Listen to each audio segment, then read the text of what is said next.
Look at this, the whole crane goes down together, base and all, like a tree getting chopped down. It's only in the last half second when the long arm slams into the building that it bends. That's two totally different things breaking about 2 seconds apart. This happened in Coquimbo, Chile on July 16, 2026. 6 homes wrecked, cars crashed, and a 13-year-old girl was inside one of those houses and walked away. Here's what should freak you out a little. The base gave up before anything else did. So, why did a giant steel crane just come out of the ground? Stick with me, because by the end of this video, you are never going to look at a crane the same way again. I am an engineer, so I am not just going to show you the crash. I am going to break down both failures, why it fell and why it bent.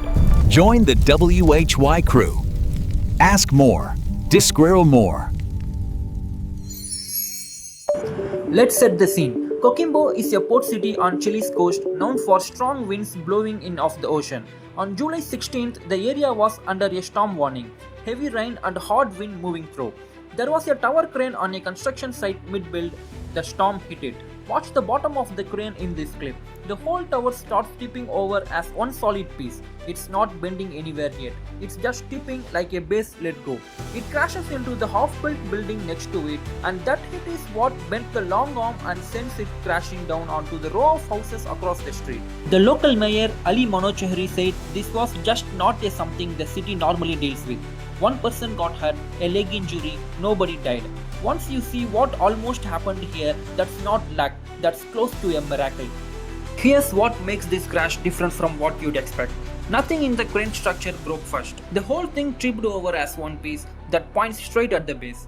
Think of your tower crane like a really tall stick planted in the ground. Strong wind pushes on it, trying to knock it over. Fighting back against that push is everything holding it down. Its own weight, big concrete counterweights, and how it's bolted or anchored into the ground. The rule here is simple. The stuff holding it down has to be stronger than the wind trying to knock it over, with room to spare. When a crane rips out of the ground like this one did, that balance broke. A few things usually cause that.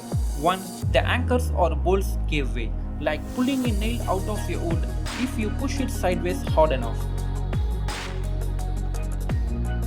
2. Not enough counterweights for the wind that day. And 3. The ground itself got weak. Heavy rain soaks into the soil around the base, and wet soaked ground holds a lot less than dry ground. It just can't grip as hard. And that's the real danger combo here. Hard wind and heavy rain at the same time. The rain quietly weakens the ground's grip right when the wind is pushing hardest. Two problems hitting at once, right when you can least afford it. Now, here's the second failure, and it's a totally different kind of physics. Once the crane loses its footing, it's not standing still fighting the wind anymore. It's now a 60-meter piece of falling steel, picking up speed on the way down. By the time that long arm hits the building, there's a huge amount of force packed into it, all moving fast. That force has to go somewhere the second it hits something solid. Watch exactly where it bends. It bends right where it hits, not somewhere else along the arm. That's basically the same reason a car's front end crumples exactly where it gets hit in a crash, not somewhere random on the frame. When something moving fast slams into something solid, the metal doesn't get time to spread that force out evenly. It just gives way right at the point of contact. Engineers have a name for this kind of particular failure that's called a plastic hinge. Basically, the steel got pushed way past what it could handle and stayed bent instead of springing back like a rubber band.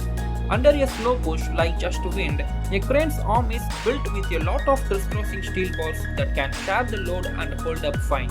But there's no sharing the load in a sudden hit like this. All that force lands in one spot all at once. That's the kick you see in the video. So, here's the full picture. The base losing its grip is what made the crane fall in the first place. The arm bending only happened after the moment it smashed into the building. Two separate failures, seconds apart from one storm. The real question is, was this about the steel or about a decision?